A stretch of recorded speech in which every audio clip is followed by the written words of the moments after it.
बच्चा कौन संभालेगा। पूनम की शादी विशाल से हो जाती है।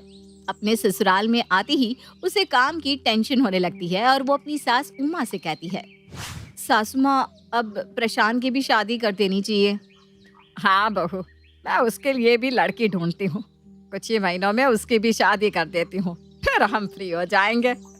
पूनम निश्चिंत हो जाती है और चैन की सांस लेती है। कल मैं हनीमून के लिए निकल जाऊंगी। 20 दिन बाद आऊंगी, तब तक सासू माँ मेरी देवरानी खोज ही लेंगी और कुछ ही महीनों में उसकी शादी भी हो जाएगी। फिर मुझे काम करना नहीं पड़ेगा। अगले दिन पूनम तैयार होकर उमा के पैर छूती है और पहली रसोई की रस्म निभाती है। बहू, खाना तो बहुत अच्छा बना है। माँ अब तुम आराम करो, तुम्हारी बहू संभाल लेगी सब। भाभी, अब आप रोज मेरे लिए अच्छा अच्छा खाना बनाइएगा। ये सब सुनकर पूनम का खून सूखने लगता है और मन ही मन वो कहती है, सारा बोझ मुझ पर ही डाल देंगे। देवरानी जी के आने के पहले ही मैं आधी हो जाऊंगी। पूनम, अपने दिमाग के घोड़े दौड़ा। सासू माँ, अब किसी भी तरह ना प्रशांत के लिए लड़की देख लीजिए। आज मैं और विशाल घूमने जा रहे हैं। एक काम वाली रख ले क्या तब तक? अच्छा ऐसा, ठीक है बहू, कल ही काम वाली रख लेते हूँ। जब तक तू आएगी तेरे लिए एक देवरानी ढूंढ लूंगी। उधर विशाल और पूनम हनीमून चले जाते हैं और इधर उमा प्रशांत के लिए लड़की देखने लगती है और काम वाली रख लेती है। इसी तरह दिन बीतने लगते हैं और उमा प्रशांत के लिए प्रज्ञा को पसंद कर लेती है। बेटा, तुझे प्रज्ञा पसंद तो है ना? अगर कोई और पसंद है तो बता दे। माँ, तुम्हें जो पसंद है मैं उससे ही शादी करूंगा।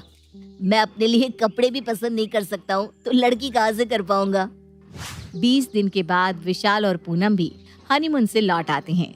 उमा प्रज्ञा के बारे में सब कुछ बताती है। उसके बारे में जानकर पूनम की खुशी का ठिकाना नहीं रहता। वाओ सासू माँ, आपने मेरे लिए देवरानी खोजी ली। मैं ना ये सोच सोचकर परेशान हो रही थी कि मेरा अकेले मन कैसे लगेगा। अब तो मेरी देवरानी आ जाएगी।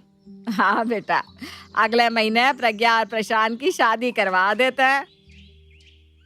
माँ, तब तो शादी का बहुत काम होगा। तुम ना काम वाली अभी रहने दो। प्रशांत की शादी के बाद प्रज्ञा और पूनम दोनों मिलकर घर का काम कर लेंगी। हाँ बेटा, मैंने भी यही सोचा था। पूनम जैसा सोचती है वैसा ही होता है। उसे एक काम नहीं करना पड़ता। सारा काम पूनम काम वाली से ही करवा लेती। देखते ही देखते प्रज्ञा और प्रशांत की शादी हो जाती है और प्रज्ञा प्रशांत के घर आ जाती है। प्रज्ञा के आते ही उमा काम वाली को हटा देती है और अपनी दोनों बहुओं से कहती है, अब तुम दोनों घर की जिम्मेदारी संभालो। प्रज्ञा, कल तुम जल्दी उठ जाना, क्योंकि कल तुम्हारी पहली रसोई है ना? जी सासू माँ। ये सुनकर पूनम मन ही मन सोचती है, अब तो बच्चा करना होगा। यही रास्ता है जिससे मैं खुद को काम से बचा सकती हूँ। पूनम बच्चा करने का मन बना लेती है। प्रज्ञा, जो कि सारे कामकाज में माहिर है, अगले दिन अपनी पहली रसोई बनाती है। प्रज्ञा के हाथ का खाना खाकर सब बेहद खुश होते हैं। इतने में ही पूनम को उल्टियाँ होने लगती है और सब डर जाते हैं। अचानक पूनम को क्या हो गया? मैं डॉक्टर को फोन करता हूँ।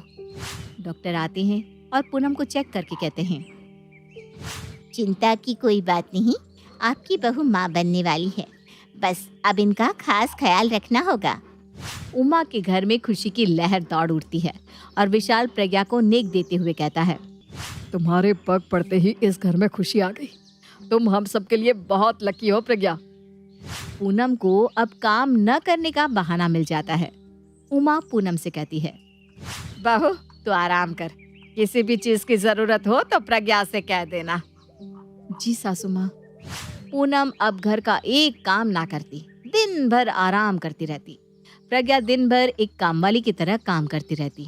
दिन बीतने लगते हैं और एक रोज प्रज्ञा बहुत थक जाती है और प्रशांत से कहती है, बस जल्दी से भाभी की डिलीवरी हो जाए, फिर हम घूमने चलेंगे। जिंदगी तो झंड हो गई है। अब कुछ ही दिनों की तो बात है प्रज्ञा, वैसे भी ये 9वां महीना है, फिर तुम फ्री हो जाओगी। कुछ ही दिनों में पूनम नन्हे से लड़की को जन्म देती है। पूनम, 9 महीनों में तुम बहुत मोटी हो गई हो। हफ्ते भर के बाद तुम घर के काम करने लगो ताकि तुम्हारा शरीर सही हो सके। हाँ भाभी, मैंने भी सुना है अगर अभी आपका वजन कंट्रोल नहीं हुआ ना तो आप यूं ही मोटी रह जाएंगी, इसलिए काम पर लग जाइएगा।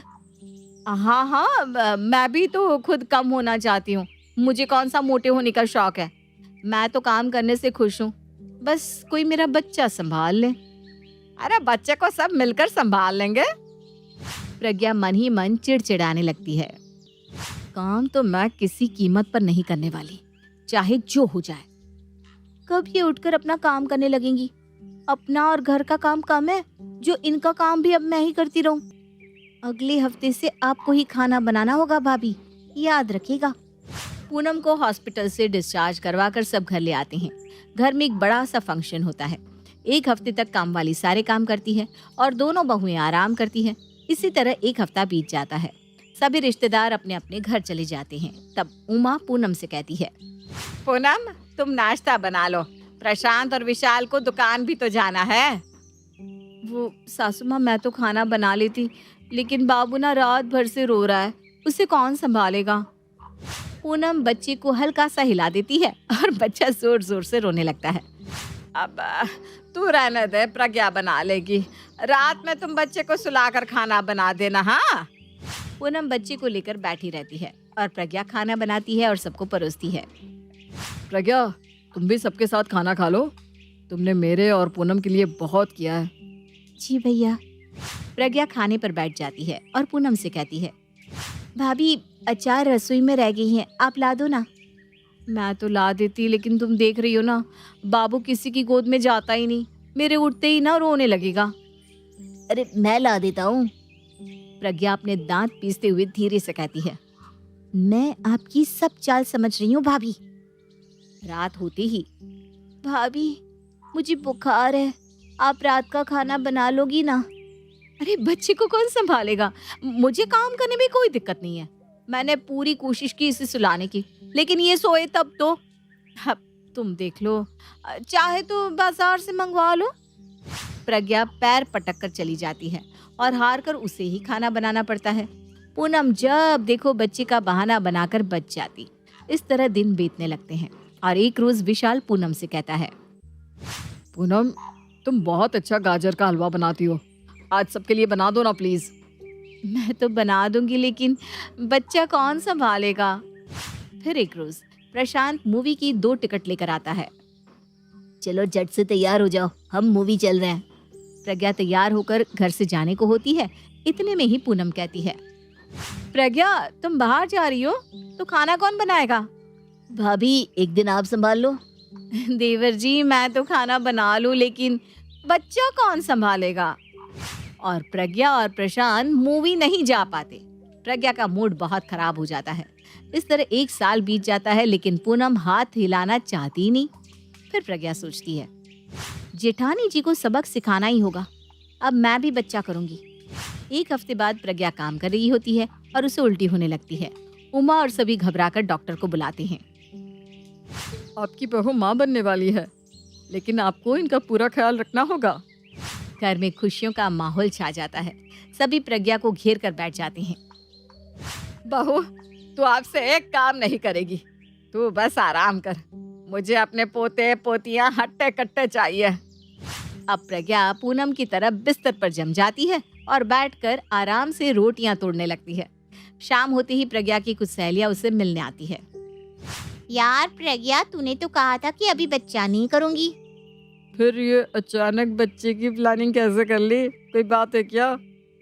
प्रज्ञा अपनी सहेलियों से कुछ कहती उससे पहले ही प्रज्ञा के घर वाले प्रज्ञा की एक के बाद एक सेवा करने लग जाते हैं। प्रज्ञा आंख मारते हुए अपनी सहेलियों से कहती है, बच्चा करने के ये फायदे हैं।